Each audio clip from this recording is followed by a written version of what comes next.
even after admitting that the IDF was behind the attacks on the aid workers. The only thing that happens is they dismiss 2 senior officers and reprimand 3 others, 5 in total. Uh, these people should be in prison for war crimes.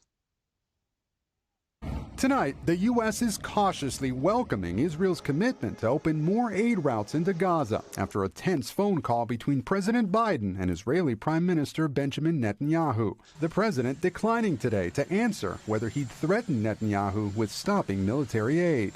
I asked them to do what they're doing. What Israel is doing is opening a crossing to allow aid into northern Gaza, using a port in southern Israel as a supply hub, and allowing trucks from nearby Jordan to bring aid through Israel into Gaza. Today, the president.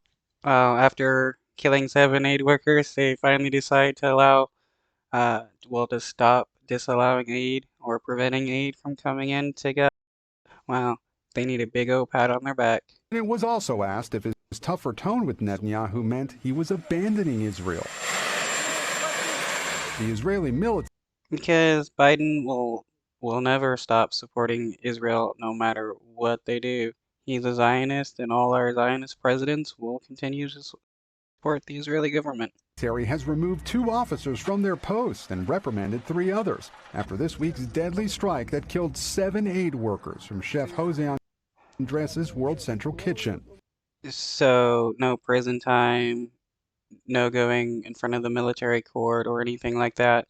Just reprimand 2 officers and 2 from their positions for the murder of aid workers. It's very important that Israel is taking full responsibility for this incident. According to Israel's newly released report, its forces wrongly identified what they thought was a gunman on one of the aid trucks and mistakenly assumed there were Hamas terrorists inside. The forces did. So are they saying that aid workers aren't allowed to arm themselves just in case they may get attacked by Hamas or something? That's pretty stupid to try to claim, and mistakenly killed them. Uh, the IDF knew the location of the convoy and the symbols on their vehicles. So are they saying they were indiscriminately killing people, or did they target these people? Because either one is still a war crime.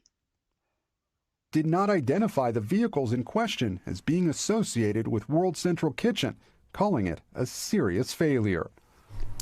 No, they knew. They just wanted to kill the aid workers. It was a terrible chain of errors, and it should never have happened. World Central Kitchen says the admissions are important steps forward, but the charity is calling for an independent investigation because it says Israel's military cannot credibly investigate its own failure in Gaza. No, that's like having the police investigate themselves. They're always going to say that they did nothing wrong, and even if they do admit something wrong, they're not going to punish themselves for doing something wrong. Hostage talks are set for this weekend. A senior administration official says the president